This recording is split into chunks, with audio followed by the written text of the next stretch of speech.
Positivecast Direção, um tempo dedicado a você, profissional do volante. Fala galera, esse é mais um Positivecast Direção. Dessa vez o bate-papo vai ser com um cara que é especialista nas causas do motorista de aplicativo e também dos taxistas. É o Dr. Carlos. E aí, Dr. Carlos? E aí, como tudo é que tá, bom? gente? Tudo ótimo. Esse é o cara que tem salvo muita gente aí. A gente tenta ajudar todo mundo, né? A gente vai trazer muita história boa aí pra vocês. A gente vai dar... Com certeza, tem muito assunto, né? Mais uma vez a gente tá gravando aqui o Positivecast nesse modelo, nesse formato, né? Que é dentro do carro. E que acaba sendo o meu ambiente, porque eu trabalho dirigindo, então acaba sendo o meu ambiente. E meio que o seu também, né, Carlos? Que você tá lidando com o motorista o tempo todo, né? Exatamente, né? Agora não, tem um tempo já, né? E quando a gente entra nesse mundo dos motoristas de aplicativo, os motoristas profissionais, realmente é um mundo, é um nicho totalmente único, né? Então a gente acaba agora aprendendo tudo sobre eles e, com certeza, passando muito tempo dentro do carro. Eu ia te perguntar uma coisa. Quando você entra num carro de aplicativo ou num táxi, quando você é o passageiro, né? Quando você está ali como passageiro, você hoje já tem um olhar diferenciado pelo profissional, porque a gente que roda sabe que muitas vezes o passageiro não vê a gente da melhor maneira possível, sabe? Rola sempre uns estresses, uma coisa meio... E como é que é o teu olhar? Você consegue entender ali as dificuldades e tal? O que eu acho que mudou assim drasticamente foi não mais encarar como uma relação ali de consumo, né, impessoal.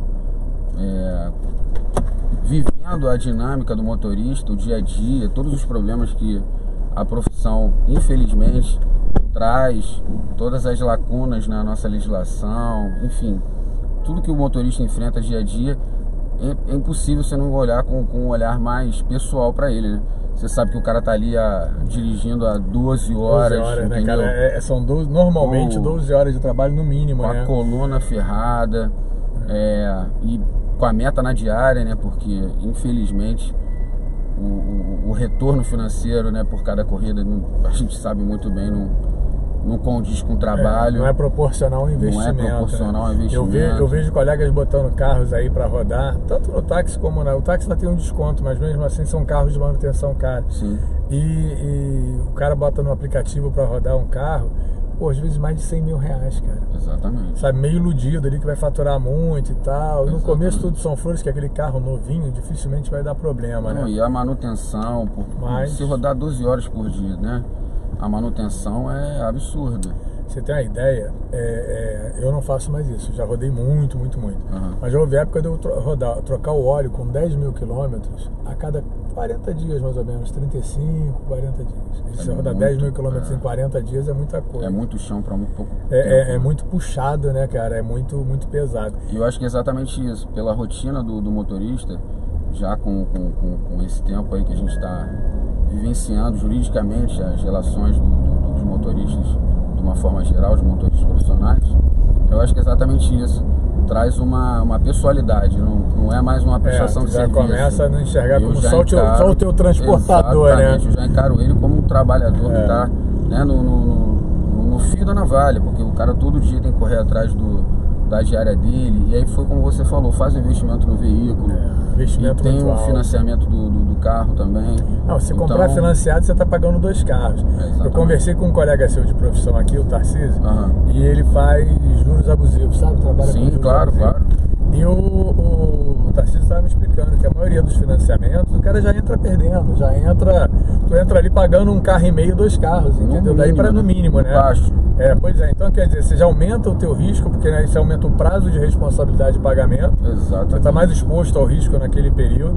É bem complicado. Eu tenho certeza que eu acho que ao longo da conversa a gente inevitavelmente vai cair nesse tema, mas só assim para dar um exemplo, o motorista ainda faz esse investimento todo, né, cria dívida, cria financiamento e às vezes por circunstâncias assim, né, totalmente unilaterais das empresas de aplicativo ainda é desligado. Então, a gente vai ter que falar bastante sobre isso. Antes da gente entrar no tema do banimento, né, você está se referindo ao banimento. O banimento hoje é um banimento abusivo. Ele tem todo um critério econômico, que não é um critério de qualidade, infelizmente. Eu queria te perguntar uma outra coisa. Você tendo essa facilidade de estar com os motoristas, lógico que a nossa profissão não tem só coisa ruim. Claro. Você vê lá o faturamento, quanto que o cara ganha. Tem gente que sabe trabalhar e ganha um pouco mais. Exato. Tem gente que está aprendendo a trabalhar, como em qualquer profissão, ganha um pouco menos.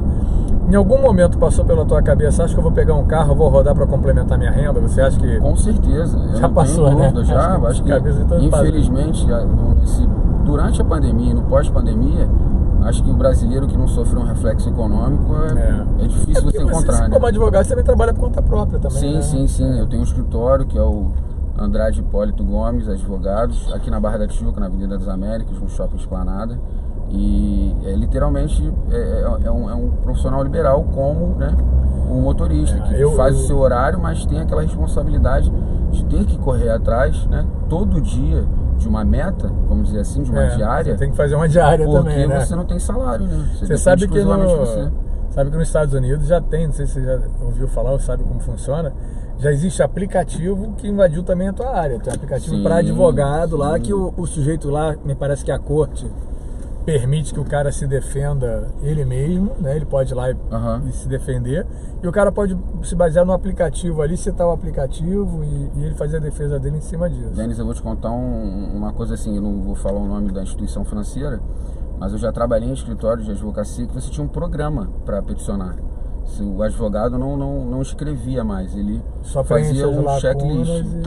Ele clicava, você tem preliminar disso. Isso é bom e isso é ruim, né? Porque você tira o ser humano da jogada, né? E o perigo é quando isso fica mais forte do que a razão, né? A gente tem visto muito isso. Eu acho que é outro assunto que a gente vai entrar também, a tecnologia, né? Assim, a inteligência artificial já é uma realidade. Esses aplicativos, toda a relação de trabalho, ela está mudando absurdamente em muito pouco tempo. Você bota aí, nos últimos 10 anos, essa explosão tecnológica que se deu no mundo todo está trazendo novas relações de trabalho e, assim, até um perigo para algumas profissões se extinguirem. Não só se extinguir, eu acho que vai além de se extinguir. Porque eu acho que quando extingue uma profissão, às vezes você substitui, né? Por exemplo, você tinha muita gráfica, aí o pessoal passou a fazer o cartão de visita no programa da HP, não sei o que, eu já nem uso mais o cartão, já é um celular, virtual, a coisa vai mudando, a coisa vai se transformando. Eu acho que o perigo do aplicativo é quando ele entra nas relações que já existem e aí ele começa a usurpar essas relações, ele começa a querer ganhar mais do que as duas pontas. Eu acho que é exatamente o que acontece com o motorista de aplicativo hoje em dia. As empresas de tecnologia, elas literalmente utilizam do trabalho absurdo do motorista para lucrar. Ela tá ganhando nas duas pontas. Ela ganha em cima do motorista, ganha em cima do passageiro. O quinto andar ganha nas duas pontas. Está ganhando no dono do imóvel, está ganhando de quem ele está alugando. E é isso, esse ganho, quando ele fica desproporcional, quer dizer, quando ele é maior do que a capacidade de gerar renda, é que aí começa a criar o problema. Quando é só o aplicativo, um meio de comunicação, eu acho fascinante a tecnologia. Mas eu acho que isso é histórico mesmo, né? Durante toda a história da sociedade, sempre que novos nichos de trabalho eles nascem, o primeiro, infelizmente, né? A primeira fase é uma exploração maior do trabalhador. É verdade, até que o trabalhador consiga ali... Até que haja uma legislação, que eu acho que é a grande batalha agora, hoje em dia, do motorista, dos motoristas profissionais. Buscar a criação de proteção. Lei. Exatamente. Tem que... E aí, para entender, assim, por exemplo, você hoje que está mais perto, você já entende que a pessoa, para criar lei sobre isso, ela tem que estar especializada nisso. Muito. Eu acho, não sei... E principalmente ouvir quem está na ponta, né, na ponta da lança, o motorista, né, quem está todo dia ali, que sabe quais são os problemas que ele enfrenta. Quem sabe o que está passando, né? Você acha que vai chegar um ponto que a questão da relação de trabalho por aplicativo vai se tornar uma especialização do direito? Eu não tenho dúvida. Porque hoje a gente tem um direito trabalhista, beleza, mas a relação de motorista e aplicativo, ela não é uma relação, abre aspas, trabalhista, apesar que tem uma decisão, eu acho, alguma coisa assim nesse sentido. Sim. Acho que, salvo o melhor juízo, a terceira turma do Tribunal Superior do Trabalho reconheceu, acho que em abril desse ano, um vínculo entre um motorista de aplicativo e uma das empresas, né? Isso foi aqui no Rio, né? Foi. No estado do Rio, né? Era um motorista de Queimados, né? Da Baixada Fluminense. E ele trabalhou, acho que quase 3 meses, de segunda a sábado, né? Com todos, resumindo assim, os ministros, o relator e os outros ministros da terceira turma, eles entenderam que todos os requisitos necessários para o reconhecimento de uma relação trabalhista estavam lá. Era uma pessoa humana, tinha onerosidade, tinha uma habitualidade e principalmente tem uma subordinação. Porque você fica sendo monitorado tem subordinação online. Subordinação às 12 horas que você está trabalhando, 13, 14, porque a gente sabe que tem a limitação das 12 horas que o aplicativo fica ligado, mas ele se estende. Na verdade, hoje eu conversei com um rapaz essa semana, o Vinícius, ele estava me explicando. Eu nem sabia, apesar de eu rodar, eu não presto muita atenção nisso, porque hoje em dia eu não rodo tanto como eu rodava. Isso, na época que eu rodava todo dia, o tempo todo, não tinha essa limitação. Mas o Vinícius estava me explicando o seguinte, que ela só é contabilizada quando o veículo está em movimento. Então, por exemplo, quem roda no Uber Black, que tem menos corrida, se você se logou 4h30 da manhã, você pode ficar até 9 horas da noite. Entendi. Porque você... Vale o tempo que você está andando. Tempo que você está andando. Como tem... Só que o problema é que você, quando está dentro do carro, pronto para trabalhar a qualquer momento... Você está trabalhando já, né? Você pode estar em repouso ali, né? Você está parado. Perfeito. Mas você está trabalhando, porque você não está fazendo um lazer, você não está nada. Você está ali prestando atenção no aplicativo. Mal comparando... Você está estacionado em algum lugar. Mal comparando, é o tempo que o trabalhador, vamos dizer assim, regular... leva da casa dele para o trabalho. Ele já está trabalhando. Exatamente, ele já está trabalhando. Já é considerado. Houve algum acidente. Antes de ter as leis trabalhistas, isso não era considerado. Hoje, se o cara tem uma carteira assinada, da casa dele até o trabalho, esse trajeto já está coberto. E assim, corroborando o que você falou, eu não só acredito que vão criar nichos dentro do direito para isso, mas para todas as relações que envolvam tecnologia. Relação entre o humano, trabalhador e a tecnologia. Então, porque a grande discussão assim, né, que a gente via no judiciário hoje em dia é a questão de encarar as empresas como prestadoras de serviço para o próprio motorista ou encarar como tomadoras, né, de trabalho deles, né? Então fica uma relação...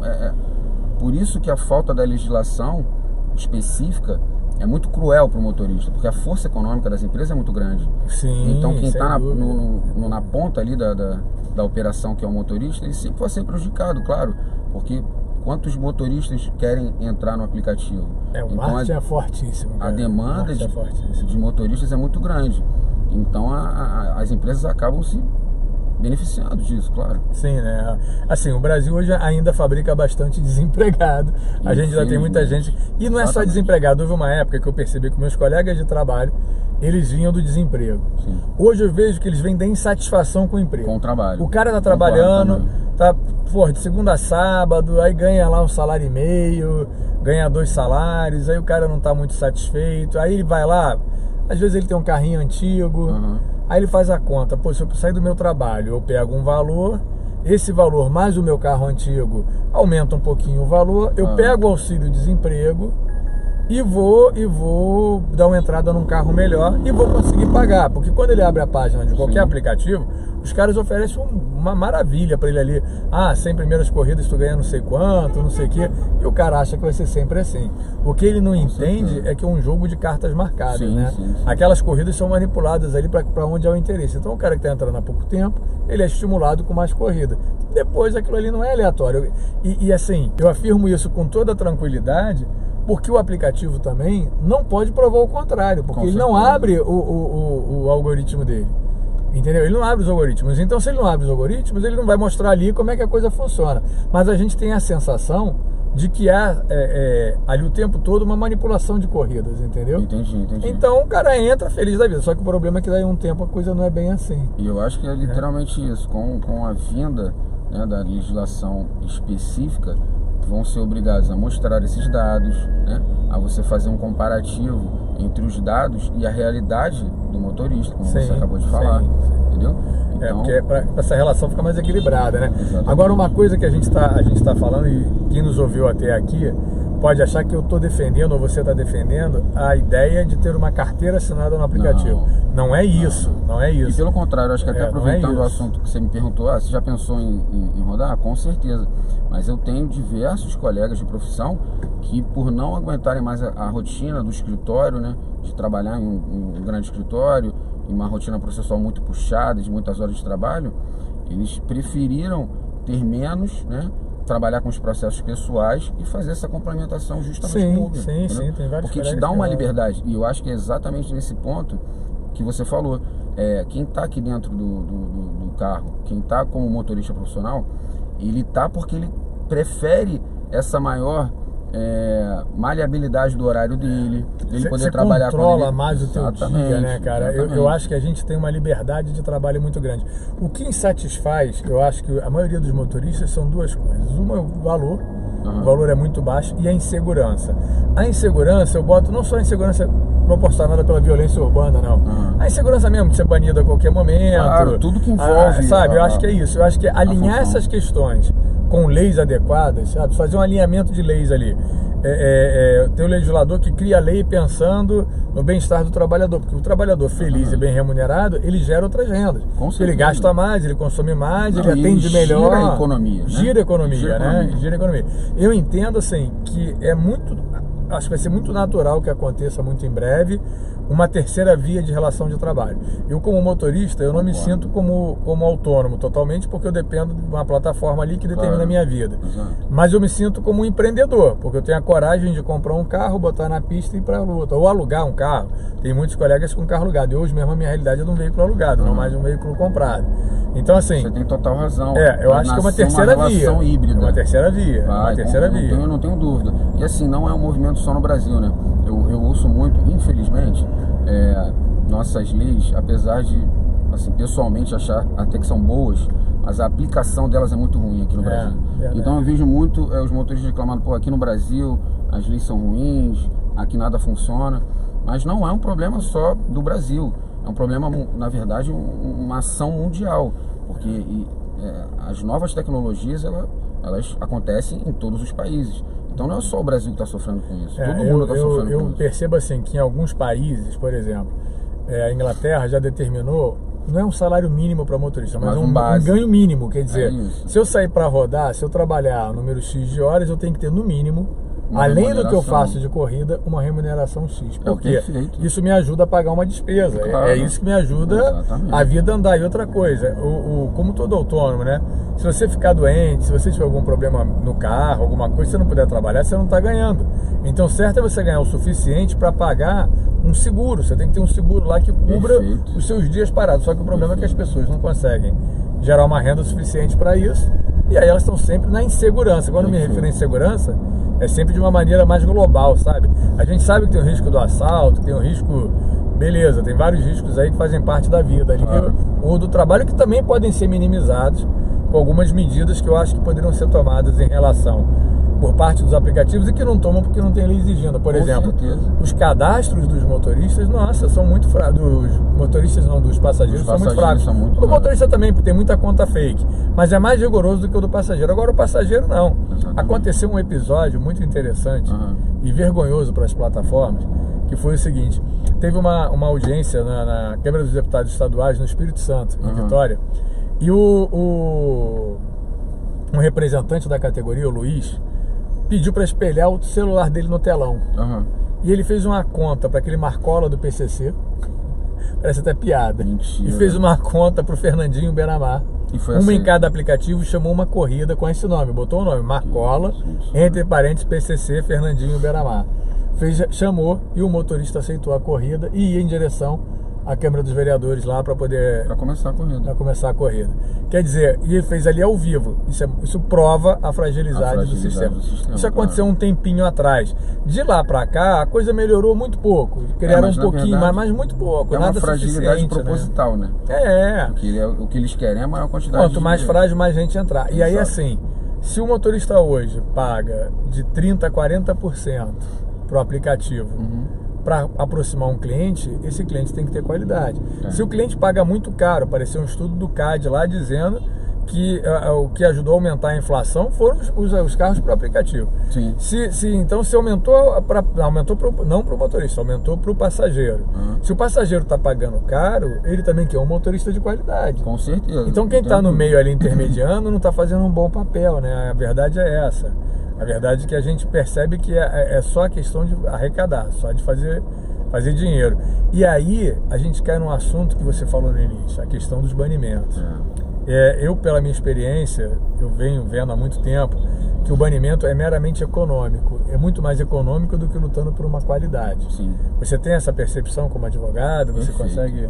O que eu consigo entender no banimento é que, literalmente, é muito mais um logaritmo do que realmente alguma inconsistência no trabalho do motorista. Isso eu quero dizer com isso. Não é por conta das reclamações, não é por conta, de repente, da postura do motorista que foi ruim, não é por conta dele não aceitar corridas ou cancelar muitas corridas. Eu acho que, literalmente, ele é uma balança econômica. Por quê? No meu entendimento, né, que a gente consegue ver com os nossos clientes, é que as empresas, elas preferem muito mais trabalhar com aquele recém-chegado no aplicativo. O cara pega qualquer corrida. Exato, o cara não sabe trabalhar ainda, então ele aceita todas as corridas. E tá na fase do deslumbramento, né? Não, você imagina o seguinte, eu ganho R$2.000 por mês trabalhando numa papelaria lá, sou gerente da papelaria, ganho R$2.500 por mês. Tem a carteira assinada, tiro os descontos, me chega R$1.800 por mês. Eu vou trabalhar pelo aplicativo. As 100 primeiras corridas, o aplicativo me promete pagar R$1.000 e tantos se eu não chegar na meta, desde que eu faça um número de corridas. Exatamente. Já me estimulou a aceitar qualquer caco de telha. Qualquer corridinha de R$5, R$6, R$7, o cara tá pegando. É isso. Aí o cara pega, ele chega naquela meta, dali pra frente ele acha que a maneira de ganhar, ele foi induzido ao erro, a maneira de ganhar é essa. Eu vou aceitando tudo geral sem escolher corrida. Uma coisa que eu ia te falar, a questão de escolher corrida. Eu tenho um entendimento sobre isso, mas eu queria ouvir o seu entendimento em relação à questão jurídica mesmo. Você entende que o motorista de aplicativo pode escolher corrida? Ele pode não querer fazer uma corrida? Isso é uma liberdade dele? Eu acho que a gente tocou num ponto muito bom, porque é exatamente o que a Uber, né, e as outras empresas de aplicativo, elas falam em defesa própria, que ela tem uma liberdade econômica, que ela pode contratar e descontratar segundo os requisitos que ela entende. Quer dizer, ela vai banir, é o Deus dará. Ela pode cortar de acordo com a vontade dela, não com a vontade dela. Ela faz um elenco de movimentos, de situações que o motorista não pode fazer. Se ele fizer, ela tem a liberalidade de bloquear ele. Então deveria ter o contrário também. Sim. Então deveria ter uma total liberalidade do motorista querer trabalhar da forma dele.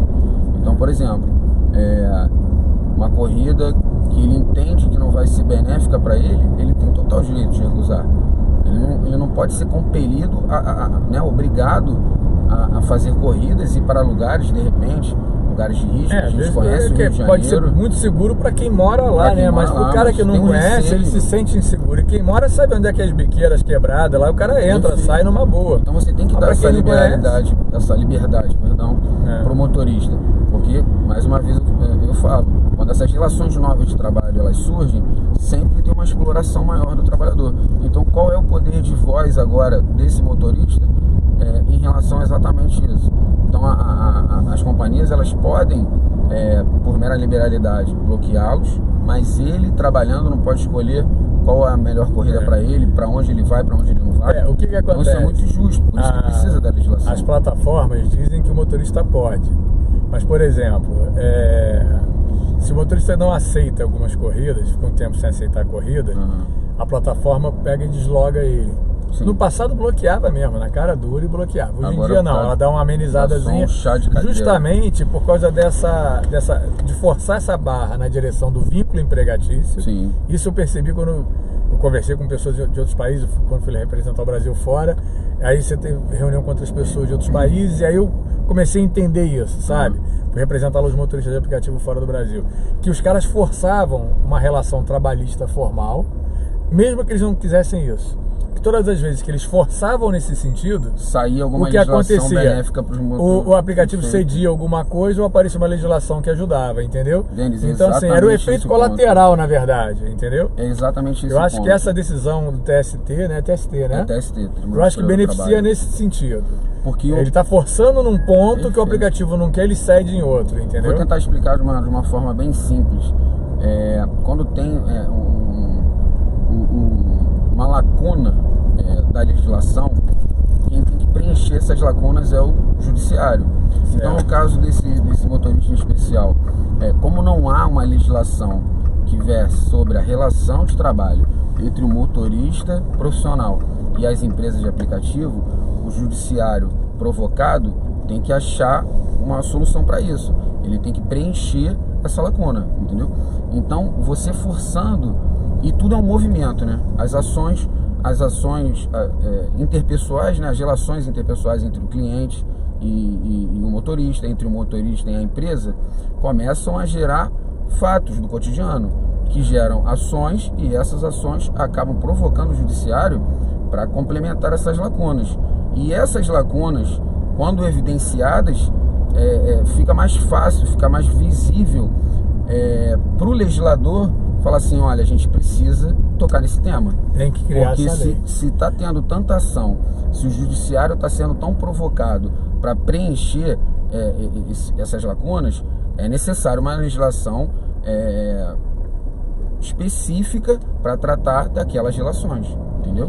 E eu acho que com tudo, não só os motoristas de aplicativo, mas todas essas empresas de tecnologia, como eu falei, por ser um mercado muito novo ainda, né, a gente está falando aí de 10 anos que tem a Uber foi a primeira a entrar no Brasil com carros particulares, porque antes dela já tinha a Easy Taxi com táxi amarelo. Com táxi amarelo, perfeito. A Easy Taxi é a 99, acho que já rodavam com táxi amarelo. Mas a Uber foi em 2014, foi logo que eu entrei em 2014. A Easy Taxi é de antes, talvez um ano ou 2 antes. Também foi com o advento dos smartphones e tal, que as coisas começaram a acontecer mais aqui nesse sentido, né? E assim, é uma coisa muito louca, porque quando a primeira plataforma entrou, que era a Uber, ela estimulava a rivalidade com o táxi, né? E hoje a gente sabe, teve aquela série Super Pump lá que detona eles e que mostra que eles estavam estimulando isso e ninguém contestou, e a gente hoje, eu vivi isso na carne, então eu sinto que não teve até uma curiosidade que teve um dia, não lembro agora se era um jogo de futebol, de Copa do Mundo, não lembro agora, mas que prometia que a corrida sairia muito barata, e aí todo mundo que se logasse na empresa... Teve agora recente uma divulgação da série. Era uma provocação, né? Acho que eles estavam tentando esse marketing gratuito e deram errado, porque eu achei muito estranho. A série saiu e a empresa pôs esculachada na série e não fez nenhuma defesa, nenhuma ação para se defender. Se comunicou. Então, acho que aquela ele é coisa de amiguinho.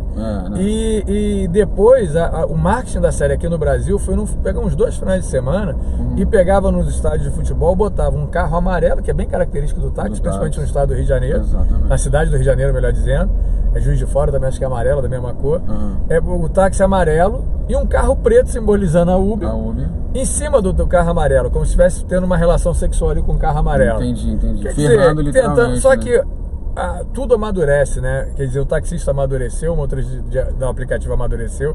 Vários que rodavam no táxi vieram para Uber, outros da Uber voltaram para o táxi. Porque eu acho o táxi está muito bom hoje de rodar, então voltou para o táxi. Todo mundo é motorista profissional. Todo mundo, isso é besteira. Exatamente. E aí, hoje, eu acho que eles se ferraram com essa ideia, porque a série não está sendo um grande sucesso. Entendi.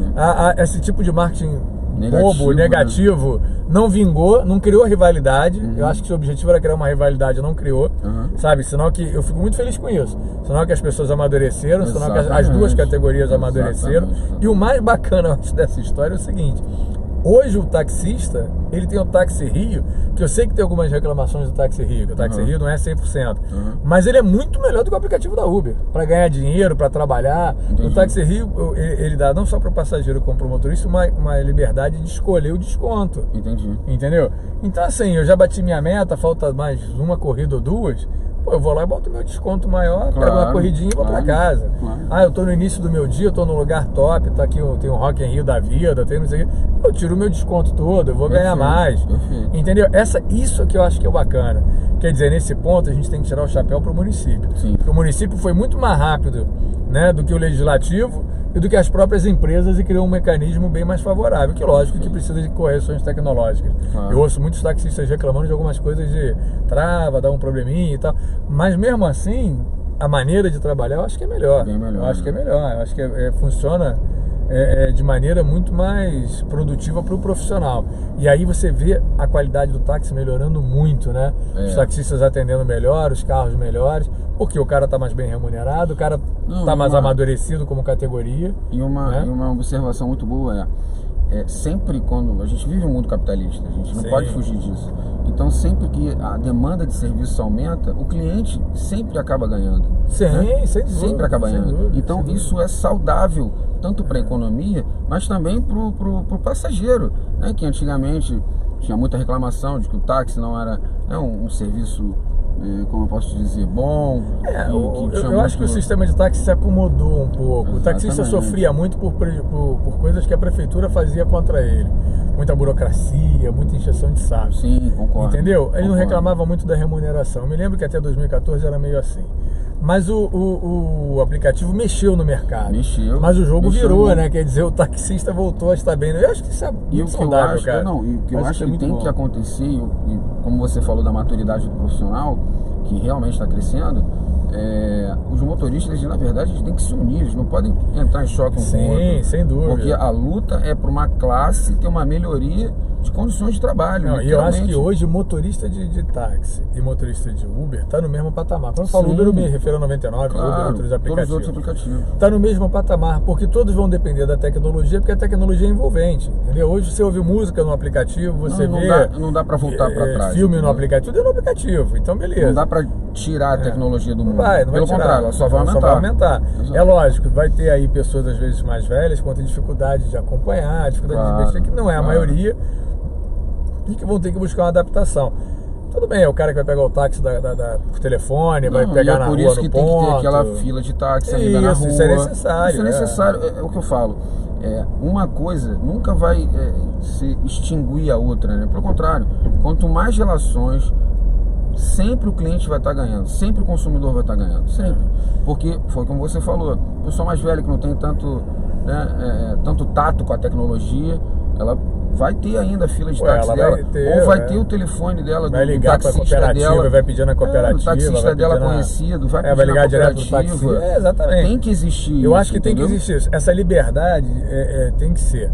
O que o aplicativo acho que provou é que o mercado poderia ser ampliado. Ele foi ampliado, eu acho assim, gerou hábito de consumo em pessoas que não pegariam o táxi. Isso é uma coisa que eu sempre percebi.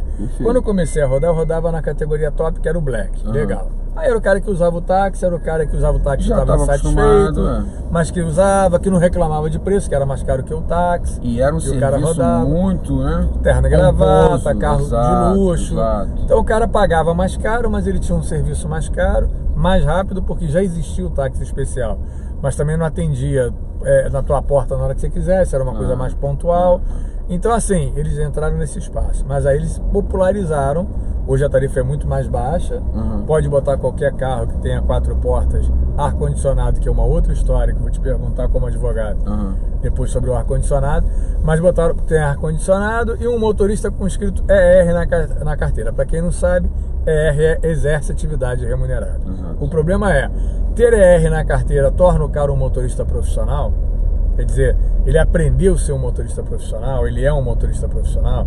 Isso que a gente também tem que questionar, porque ser um motorista profissional, você tem que não só dirigir bem, respeitar o trânsito, mas tem que saber atender, você está lidando com pessoas. Acima de tudo, entendeu? Você está lidando com pessoas. Aí a gente vê uma opção de problema também de relacionamentos entre passageiros e motoristas. Não é isso uma crítica aos motoristas, é uma crítica aos aplicativos. Claro. Que eles sim são responsáveis por treinar os motoristas. Afinal de contas, são eles que criam a ferramenta e são eles que cobram aí um valor absurdo, né, para o cara poder rodar. Então eles é que são os responsáveis por isso. E como a gente está falando, acho que desde o início, é exatamente isso. Essas novas relações, elas precisam de uma contraprestação. Então a gente sabe os lucros que essas empresas têm. Sim. Então se ela está colocando, fazendo essas parcerias com os motoristas se cadastrando no aplicativo, com uma legislação, né, com uma comoção mesmo da sociedade, vai acabar obrigando a eles darem treinamento. Então, se você entra em qualquer empresa, você tem lá aquele período adaptativo. Você tem que ser orientado, né? Você precisa de um treinamento, como você aborda, como você é abordado, o que você pode fazer, o que você não pode, a maneira que você se relaciona com o consumidor que está dentro do seu carro. Porque assim, quando você vai a uma loja, você está assim, dentro de um ambiente grande. Mas assim, o comércio é intuitivo, né? O comércio é intuitivo. O cara sabe onde é o caixa. Ou você está a céu aberto, que você quer ver uma coisa que arrepia os motoristas, que é uma ferramenta legal, porque o aplicativo também, os aplicativos não orientam os passageiros. Os passageiros também ficam Deus dará. E uma coisa que arrepia o motorista. O cara está fazendo a corrida, quem estiver me ouvindo, se o motorista vai saber disso. O cara está fazendo a corrida, quando encerra a corrida, está lá em dinheiro, o passageiro, deixa aí que eu vou pagar na próxima. Não existe isso. Amigo passageiro, seja consciente quanto a isso. Essa ferramenta foi criada para deixar uma diferença de troco. Por exemplo, deu R$45 a sua corrida, você tem uma nota de 50 e o motorista está desprovido de troco naquele momento por algum motivo que seja. Entendi. Ah, então fica R$5 a favor do passageiro. Ok. Então o motorista vai botar ali, quanto você recebeu? 50, a corrida era 45, o passageiro tem um crédito de 5. Entendi. Ah, regra inversa. Ah, a corrida deu 40, ficou R$5 a favor contra o motorista, ficou faltando para o motorista, não tem problema. A corrida deu 50, o passageiro só tem 45. Então o passageiro vai dar 45, o motorista vai botar. Recebi 45, 5 vai ficar para a próxima. Perfeito. A plataforma paga aquele motorista os 5, o próximo colega que pegar o cliente. Pô, excelente ferramenta. Mas por falta de orientação do aplicativo aos motoristas e também aos passageiros, o passageiro entra e simplesmente fala assim, vou pagar na próxima. Já tem colega que quando encerra uma corrida de R$7, ela dá 407. O cara tá devendo R$400. Aí aquela corrida ali que virou 407, o colega é descontado o valor dele, proporcional aos 407, porém ele não recebe, ele fica com a dívida do passageiro. E é uma briga danada para resolver. Entendeu? Então assim, treinamento é necessário. Orientação é fundamental, entendeu? Tem que ter. Olha, criação de cartilha, criação de treinamento, e é isso que eu acho que o cerne da questão que a gente está discutindo aqui, é o ponto central. Então, mas isso gera custo. Você acha que as empresas vão fazer isso sem ser obrigado pela lei? Tem que ter lei obrigando para que elas possam botar isso em prática. Nunca, eu acho que a gente vive hoje em dia uma realidade que as empresas não por livre, espontânea vontade, é muito difícil elas fazerem alguma coisa benéfica ao trabalhador. A gente sabe que as empresas passaram, todas as grandes empresas passaram sufoco na pandemia e tudo mais, e estão correndo atrás dos seus prejuízos. Exato. O problema é que quem está pagando a conta é o motorista e o passageiro. Perfeito. Entendeu? Quem está pagando a conta é quem sustenta o sistema. Porque assim, se você entender que o sistema de transporte é um tripé, hoje ele é um tripé, porque ele tem numa ponta motorista, na outra ponta passageiro e no meio o aplicativo. Perfeito. Se você tirar o aplicativo, o motorista e o passageiro vão se encontrar. Porque eu vejo essa experiência em cidades menores. Agora mesmo, eu estava conversando com um colega de Petrópolis, é uma coisa muito interessante, ele mostrando o diálogo de algumas pessoas da cidade que já buscam ali criam grupos de motoristas e tal. E, pô, eu vou para tal lugar, o cara me dá uma corrida. Ele está se encontrando, eles estão fazendo um salto ali, né, naquela relação. Tiraram o aplicativo, né? Eles só até usando o aplicativo que é o WhatsApp. Perfeito. Mas sem cobrar nada deles e indo direto afinando a relação ali de alguma maneira e se encontrar. Então, literalmente a sociedade, as relações entre as pessoas, é praticamente um ser vivo, né? Então, um rio, onde tranca um lado, a gente sempre vai achar. Agora, pensa bem, quando eu te digo que quem move essa relação não é o aplicativo, por quê? Se eu tiro o motorista, no mundo atual, o aplicativo pode falar com o passageiro, mas ele não vai levar o passageiro a lugar nenhum. Se eu tiro o passageiro, o motorista não tem o que fazer, ele vai levar o quê? Se ele transporta passageiro. Então quem está mais teoricamente deveria estar mais fragilizado nessa relação é o aplicativo. E na verdade contrário, é quem está mais forte porque ele detém o poder econômico. Ele ganha nas duas pontas. E para essa balança equalizar, é o que simples, né? A gente falando aqui, a gente está falando há muito tempo sobre uma coisa que parece simples, mas não é. Não é. O que equaliza essa balança, o que traz pelo menos uma aproximação entre essa força das empresas e o trabalhador, é justamente uma legislação específica. E exatamente, que eu ia falar para você em relação a isso. Tem que ser uma legislação específica, que vá um dedo ali no ponto certo. Por quê? Exatamente. A gente vive hoje no Brasil sobre uma lenda, porque para mim isso é uma lenda, porque em algumas coisas funciona, para outras não. A gente vive uma liberdade econômica. Então a gente tem liberdade econômica e aí o governo não pode, por exemplo, interferir numa empresa. Ele não pode interferir numa empresa porque ele não pode interferir na lucratividade da empresa. Ok, eu tenho MEI e eu sou uma pequena empresa e quero pegar passageiro na rua.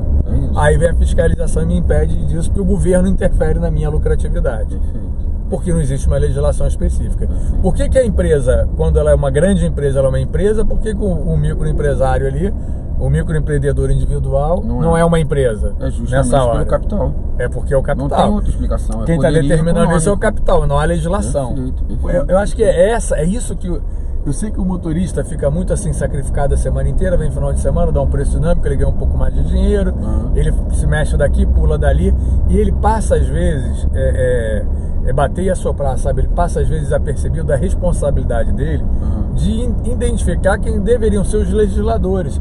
São as pessoas que entendem do assunto, que sabem o que estão falando. Porque se não tiver legislação específica, isso vai ficar um ciclo a vida inteira. E aí, eu imagino isso é como se você pegasse uma toalha molhada e ficar rodando, onde ela bater, ela machuca. Aí já machucou no táxi, já machucou no transporte executivo, machuca no passageiro, machuca na economia, machuca nas prefeituras que não arrecadam o suficiente. O que tem que ficar muito, assim, o que tem que ficar muito claro é que o legislador não vai conseguir fazer isso sem os motoristas. Ah, sim, lógico. Assim, são eles que vivem a realidade. Então o que é necessário é a aproximação do legislativo, né, seja em âmbito federal, estadual ou municipal, mas uma aproximação do legislativo com o trabalhador. Sim. Porque é ele que está na ponta ali da operação. Carlos, então, eu cheguei a você por conta do sucesso que eu tenho visto que você está tendo em ajudar os colegas que foram banidos. Então, sendo assim, a gente sabe que o banimento... a gente já conversou sobre isso aqui, né? Queria uma coisa mais voltada para um equilíbrio econômico do que pela competência ou pela qualidade do sistema. Infelizmente, ele devia prezar a qualidade do sistema. Exatamente. Mas assim, como é que tem sido essa história, cara? Como é que estão esses processos? Olha, então, assim, como tudo, né, que a gente está falando são relações, né, pessoais, um amigo meu, que é motorista de profissional, motorista de aplicativo, teve esse problema do desligamento, salvo engano, em 2020, e me procurou o escritório, e a gente entrou literalmente nesse mundo aí de cabeça, porque como a gente estava conversando, né, os grupos de motoristas é quase um clã, né, uma comunidade, né? Fala uma língua própria, assim, e a gente acabou entrando de cabeça. O que a gente tem conseguido justamente porque a gente está falando aqui, por ser muito mais um fator econômico do que uma má prestação de serviço, por exemplo, do motorista, o êxito vem exatamente nas empresas não terem motivação para bloquear o motorista, entendeu? Motivação de serviço é uma coisa realmente que uma coisa realmente grave, ou um comportamento habitual, né, um comportamento ruim habitual do motorista, ou porque ele transgrediu algum ordenamento interno da Uber, ou até fraude, né? O cara fez uma fraude, tudo bem, o cara tá fraudando. Claro, isso aí a gente faz até uma triagem, né? Antes de entrar com a ação, para conversar com o motorista, para ver o que aconteceu, porque realmente algumas vezes o motorista, né, tem razão de ser ele pode cometer um erro, muito por desconhecimento, 90% das vezes. Então a gente faz essa triagem, e o que eu consigo perceber é que é muito nítido que as empresas de aplicativo, elas bloqueiam motoristas imotivadamente. Fica muito caracterizado que é um viés muito mais econômico, né? Eu também tenho essa percepção, que é mais para equilibrar o mercado do que outra muito coisa. Mais. Agora, como é uma matéria nova, a gente ainda tem muita divergência entre juízes, entendeu? A gente não tem uma jurisprudência consolidada sobre o assunto, entendeu? Isso é verdade. Então tem muito no início ainda. É uma história nova, né? A gente vê muita decisão boa, sabe? Um juiz realmente encarando o fato assim com pessoalidade, observando realmente como o motorista se portou, as argumentações do motorista e literalmente conservando o que a gente estava falando, tentando proteger o motorista, porque quem tem o poderio econômico é a empresa. Exatamente. Então, se ela puder, isso que tem que ser entendimento, né? O motorista não tem poder nenhum nessa relação. Se ela puder deliberadamente bloquear o motorista sem dar um direito de resposta, uma ampla defesa para ele, fica muito covarde essa relação, né? Então a gente tem sim juízes que estão conseguindo entender isso, mas infelizmente também a gente tem juízes que optam por fundamentar as decisões na liberdade econômica da empresa, que ela pode contratar e descontratar ao seu bel prazer, né? Pelos regulamentos internos dela. A gente percebe isso, né? Tem uma parada aqui que eu vou te fazer uma pergunta que eu acho que todo ouvinte quer saber. Todo ouvinte que principalmente roda por aplicativo. Tem uma galera que faz uns macetes, por exemplo. O Destino Infinito é um macete, Dedo de Deus é um macete. São macetes que faz com que você possa prolongar o período que você está com destino. Isso tudo dentro do aplicativo, sem fraudar o aplicativo, sem trazer nada, nenhuma ferramenta externa para o aplicativo. Mas você está fazendo ali. E tem outros macetes que não, que esses, outras medidas que essas usam outros aplicativos externos que mexem no aplicativo, ou situações assim. Se a gente dividir em 2 grupos, quer dizer, algumas coisas são macetes, outras são espertezas, digamos assim. Não fazendo juízo das espertezas, porque eu entendo que como a tarifa é muito baixa, às vezes o cara faz alguma coisa para ganhar um pouco mais. Mas separando uma coisa da outra, o macete é passivo? Se o banimento fosse uma coisa séria, o macete seria passivo do banimento? Olha, é uma situação delicada, porque você tem que acompanhar caso a caso. Só o caso concreto vai poder te responder o que realmente aconteceu. Entendi. Mas no meu entendimento, se você não manipula de forma ilegal o aplicativo, se ele te dá, se ele te propicia esse tipo de utilização, eu entendo que o motorista está usando dentro da legalidade. Está dentro da legalidade. Exato, né? Ele não está burlando o sistema. Porque, por exemplo, tem macete que é o cara botar o dedo no botão e não tirar. Você fica com... Botar o telefone na horizontal, simplesmente botar o telefone na horizontal facilita a vida do motorista para algumas questões. Sim. Não vou ficar aqui ensinando macete, mas o cara bota lá o dedo e não tira. Ué, o aplicativo permite que ele bote o dedo e o botão fique apertado. Se há uma possibilidade, se o aplicativo ele comporta esse tipo de ação, no meu entendimento, como eu falei, é óbvio que eu não posso falar por todos. A gente tem que sempre analisar o caso concreto. Mas como você falou, se ele não se utiliza de algum subterfúgio externo, se ele não frauda literalmente o aplicativo, se ele está usando os componentes que o próprio aplicativo disponibiliza, eu não entendo que seja não é um fraude, motivo de desligamento. Né? Até porque assim, pela nossa experiência, pela experiência do escritório, eu não vejo isso. Não está aparecendo caso que o cara alegou a companhia falando macete, que ele está fazendo macete. Eu também acho porque que não. A gente, assim, na maioria das vezes quando é fraude, é por divergência da foto, que é uma coisa óbvia. Pô, o cara trabalha há 7 anos com o aplicativo. Sim, sem dúvida. O cara tirou uma foto há 7 anos atrás, ele não tá com a mesma cara hoje. A minha mesmo tem 4 ou 5 anos. A minha foto que não troca foto. Fica um pouco mais magro, um pouco mais gordo. Isso é normal. Deixa a barba crescer. Então o que a gente vê muito por fraude é isso. E também o ponto do cadastro. Como você falou, o cadastro do motorista, do consumidor, né? Da pessoa que utiliza o aplicativo é muito ruim, mas o do motorista é um pouco melhor, mas também é ruim. É bem ruim também. Então, divergência, por exemplo, né? o motorista tem 3 ou 4 veículos cadastrados no Uber, na empresa, mas por algum erro sistêmico deles mesmo, não aceitam um determinado veículo. Então, o aplicativo apita para ele fazer a corrida. O motorista não percebe que está em outro veículo e não naquele que ele está dirigindo no momento. Errado, né? Aceita e tem a reclamação. O motorista não estava com o veículo cadastrado e tudo. Mas é o que eu falo, são coisas que acontecem.